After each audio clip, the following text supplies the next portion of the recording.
давай, короче, я тебе перезвоню, новый выпуск сейчас снимаю.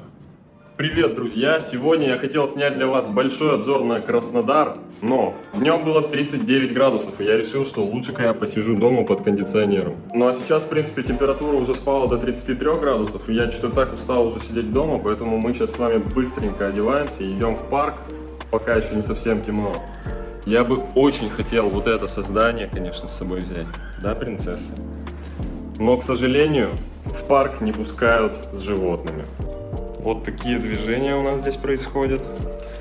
Этого красавчика зовут Яшенька, а эту принцессу зовут Джема. Ну все, давайте собираться. Возьму с собой ноутбук, потому что память на телефоне может закончиться. И вот такую вот штуку для телефона. Джема, прости меня, но мы с тобой завтра пойдем гулять.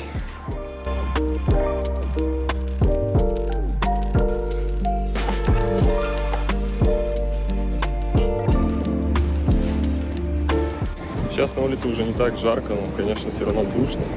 Все, засекайте, через 5 минут будем у парка Галицкого. Честно говоря, немного стеснительно идти и самого себя на телефон снимать. Но ничего, мы с этим сегодня справимся. Так душно на улице, я в шоке вообще. Ну что, кто засекал 5 минут? Вот мы и подошли к главной достопримечательности города, это парк Краснодар. Честно говоря, даже я ни разу не был еще на футболе, хотя живу здесь уже почти 2 года. Но я просто не особо люблю футбол, я больше как-то по баскетболу. Когда я первый раз сюда приехал, я реально был просто в шоке. Я думал, что я нахожусь где-то в Европе. Парк на самом деле находится недалеко от центра, где-то минут 15, примерно, если на машине ехать и без пробки. Если с пробкой, то можно, конечно, и час ехать. Стадион Краснодар и парк Галицкого — это единое целое. Вот вы можете сами увидеть, что мы буквально в 2 шагах от входа в парк. На месте, где стоит парк, раньше не было вообще ничего, то есть здесь был пустырь, и здесь начали строить микрорайон Панорама. Изначально этот микрорайон был не очень сильно популярен, и квартиры здесь стоили, ну, совсем недорого. И как только здесь построили стадион в 2016 году, и после этого еще и парк, ценники на квартиры взлетели просто моментально. То есть однушка здесь сейчас стоит где-то 4-5 миллионов, это 40 квадратов. То есть это вообще...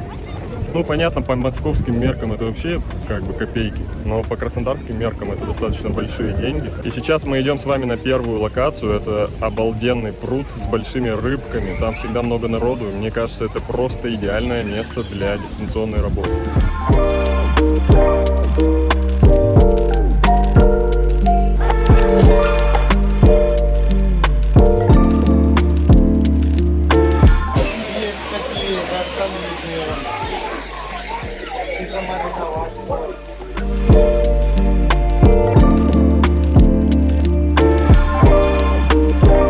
В парке всегда очень много людей, но за исключением тех случаев, когда действительно очень жарко, там плюс 40 градусов, то, понятно, никто не хочет на пекле гулять. Вот. Но в выходные здесь просто аншлаг, не протолкнуться. А мне, как человеку немножко стеснительному пока что, тяжеловато снимать, когда вокруг очень много людей. Но я все-таки постараюсь.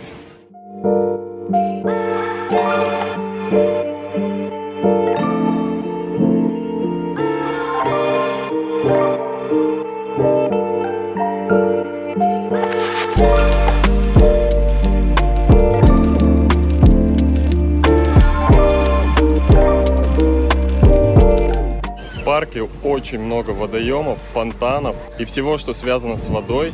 И во всех них плескаются постоянно дети, потому что очень жарко. Ну, парк-то, конечно, европейского, может быть, уровня, но мы-то все-таки в России находимся, поэтому, в принципе, ничего удивительного. Давайте я тогда немножко расскажу краткую историю парка. Значит, парк построен на средства предпринимателя Сергея Галицкого и открыт 28 сентября 2017 года. Площадь парка составляет 22,7 гектаров. Не слабо, да? В парке высажено более 2500 деревьев. Строительство этого парка началось осенью 2016 года, и разработкой проекта занималось немецкое архитектурное бюро GMP International. А теперь о цифрах. По приблизительным оценкам, строительство обошлось Сергею Галицкому в 4 миллиарда рублей, то есть 61,8 миллионов долларов. В 2019 году парк признан лучшим парком в номинации Eurasian Park Awards. А в 2017 году лауреат в номинации «Общественное пространство» Всероссийской премии в области архитектуры и дизайна. Парк спроектирован таким образом, что его можно использовать все 4 сезона. Территория включает 30 различных зон, среди которых летний амфитеатр, смотровая площадка, террасированный сад, ну и слова, фонтан, каток и многое другое. Короче, своими словами, пиздец, что за парк, я в ахуе.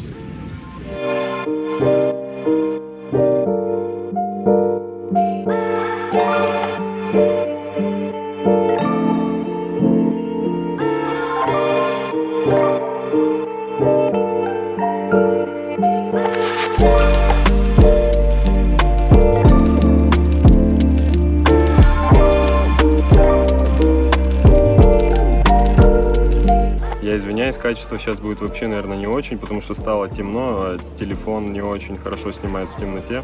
Мне даже пришлось взять второй телефон с фонариком, чтобы хоть что-то было видно. В общем, в парке есть вот такой вот амфитеатр. Тут люди могут просто посидеть, или здесь, например, транслируют футбольные матчи, когда они идут. Это на самом деле очень удобно, потому что билеты, я думаю, стоят, ну, хотя, наверное, не очень дорого. В общем, для тех, кто не хочет заморачиваться и не особо любит сильно футбол, как я, могут просто прийти сюда в амфитеатр и посмотреть 5 минут и уйти. Есть один такой небольшой минус, что в парке нету никаких указателей. То есть, если ты в первый раз пришел в парк, то тебе тяжеловато будет найти здесь туалет или что где находится. Ты можешь тут блуждать часами и искать все это. Я как дурачок хожу сейчас с 2 телефонами. В одной руке держу телефон, чтобы светить на лицо, чтобы вам было меня видно. На самом деле в парке достаточно светло, просто телефон не очень хорошо работает в темных условиях. Но в парке очень много разного освещения, все дорожки подсвечиваются, все прудики, все фонтаны, все подсвечивается. И вечером на самом деле здесь еще красивее, чем днем. Когда мы только сюда приехали, я сюда ходил каждый день, несколько дней, чтобы здесь все разглядеть, рассмотреть. Мне так, короче, понравился этот парк, что я вообще не мог остановиться здесь гулять. А потом уже, когда я нагулялся, я так сюда приходил вечерком, слушал подкасты, немножко прогуливался там после работы, если очень сильно устал. Короче, это очень сильно меня расслабляет, потому что здесь такая атмосфера. Я не знаю, здесь, во-первых, очень много деревьев, и все такое зеленое, а зеленый цвет успокаивающий. В общем, я прям здесь себя ощущаю очень кайфово и комфортно.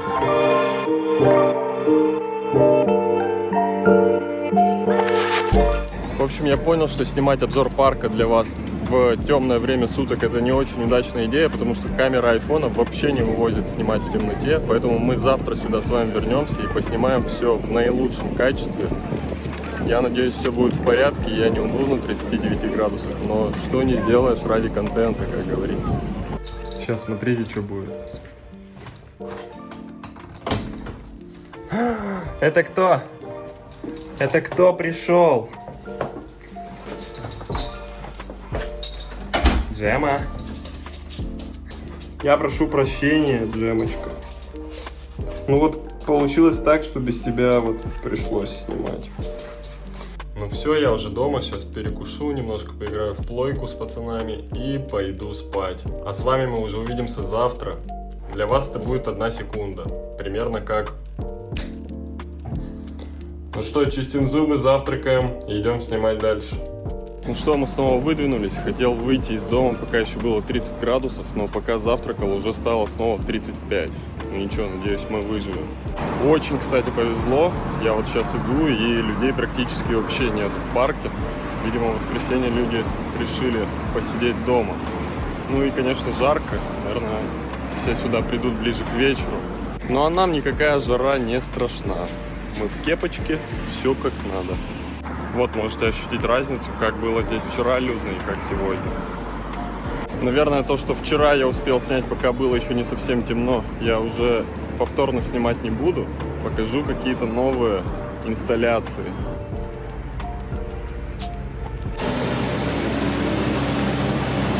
парке постоянно прибирают. Здесь ездят вот такие машинки. Весь вот этот вот всю плитку керхером моют постоянно. На входе в парк есть вот такая вот кофейня.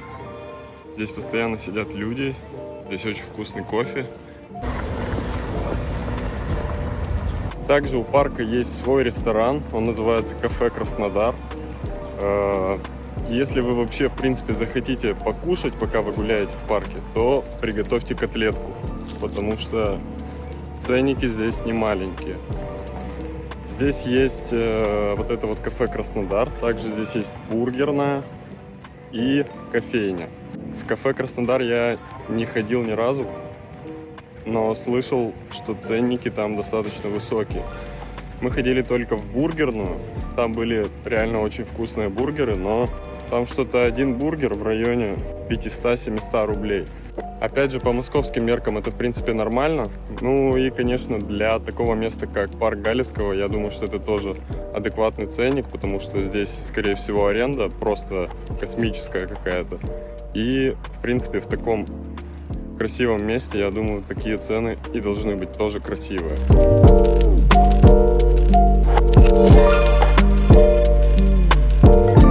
Сейчас мы с вами подходим к одной из самых первых инсталляций в парке Галицкого. Это инсталляция геометка или перевернутая капля.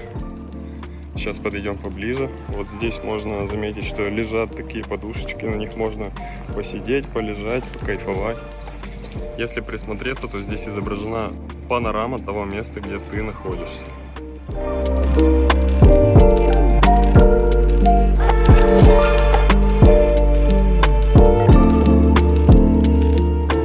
Очень жестко нагрелся телефон. Я надеюсь, что он не вырубится, и мы все нормально доснимем до конца, потому что на улице реально пекло.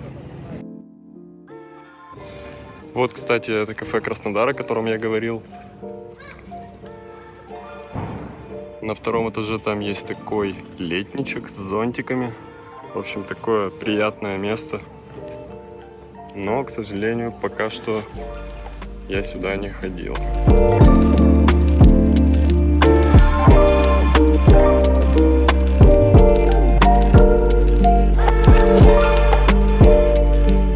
Сейчас мы с вами поднимемся на эту винтовую лестницу. На самом деле там ничего особо интересного нет, просто ты туда поднимаешься, там стоят лавочки, и можно посидеть и посмотреть на все сверху.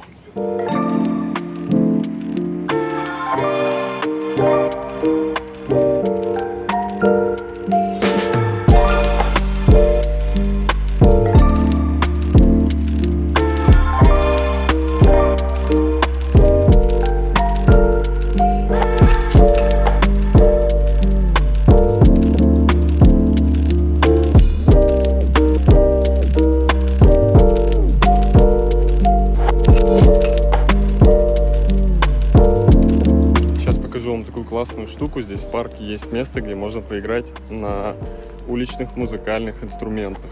Чтобы дойти до сюда, нужно пройти вот через такой лабиринт. Мы попадаем вот к такому инструменту.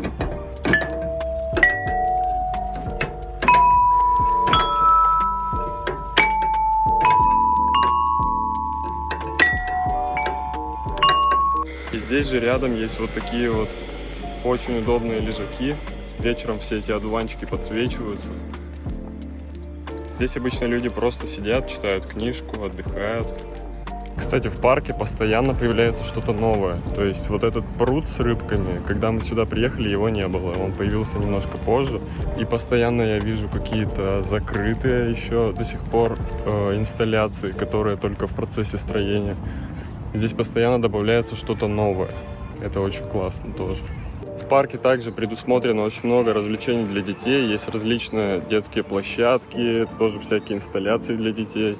Вот сейчас как раз мы подошли к одной площадке. Сейчас я вам ее покажу.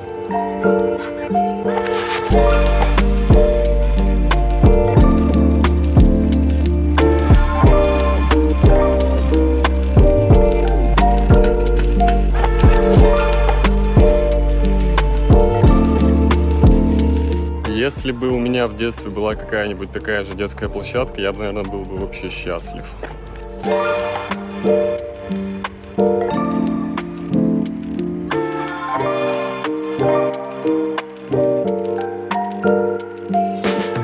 Здесь все, в принципе, предусмотрено на различные возраста, как для маленьких детей, так и для подростков. Поэтому здесь есть вот такой вот экстрим-парк. Я помню, как в 14 лет мы в Перми с пацанами зависали в экстрим-парке просто с утра и до ночи. Это было вообще кайфово. Также есть развлечения для людей постарше, например, баскетбольная открытая площадка.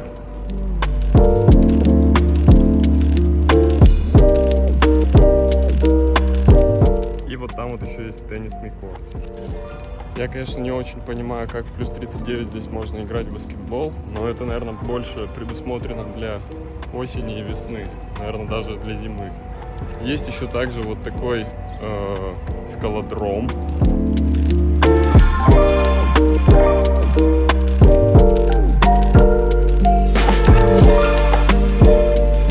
Но то, от чего я просто был в шоке, когда увидел, это то, что здесь есть открытая спортивная площадка, очень большая, очень стильная, в разных цветах. Есть там как и баскетбольная площадка, и волейбольная, так и зона для воркаута. Короче, там очень много разных площадок, и сейчас я вам все это покажу.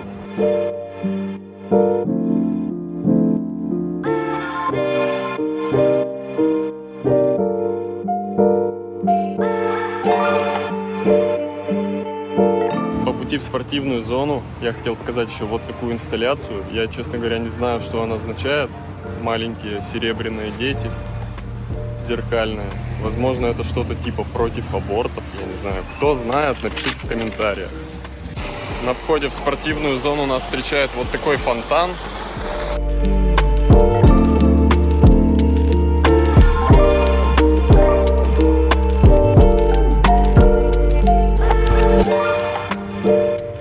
Здесь каждая тренировочная секция имеет свой цвет. Ты можешь по вот такой полосочке дойти до той зоны, которая тебе нужна.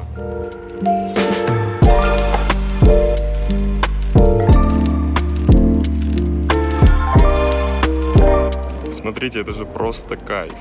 Открытая тренажерная площадка в парке, куда ты можешь бесплатно абсолютно прийти, позаниматься. Еще и позагорать отдельно.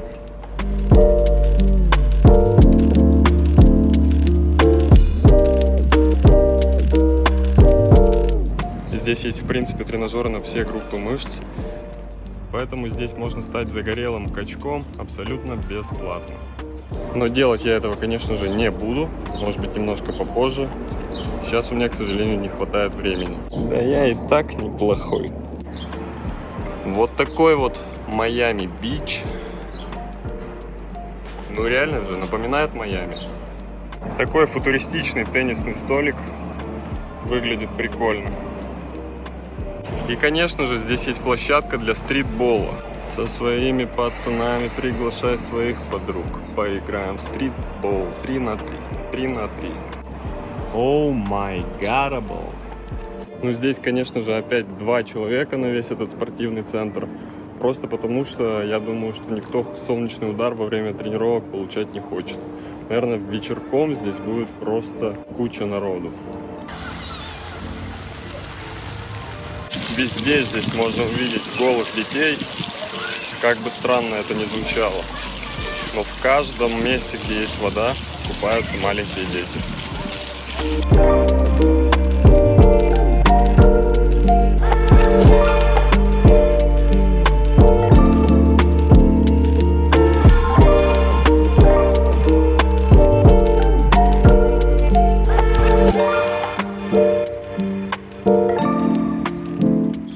Ребят, у меня сейчас уже будет обезвоживание. В общем, что, ставим этому месту 10 из 10 по инстаграмности. Это реально самое инстаграмное место в городе. Вот такой получился обзор на парк Галицкого. Если тебе понравилось, обязательно ставь палец вверх и напиши комментарий, какая инсталляция понравилась тебе больше всего. И обязательно подпишись на мой канал и напиши в комментариях, что еще бы ты хотел узнать о Краснодаре. Если тема покажется действительно интересной, то я, конечно, постараюсь сделать выпуск на эту тему. Фу, ну что, ребята, я пошел домой лежать под кондиционером и пить воду. Всем пока, увидимся в следующем выпуске. Мне очень приятно, что ты досмотрел это видео до конца. Конечно же, снять все в этом парке просто невозможно. Здесь можно гулять часами. Но я снял вам самый основной костяк крутых инсталляций и мест. Фу, вы просто посмотрите на это какая-то жесть. Как кайфово вот с этим дружком.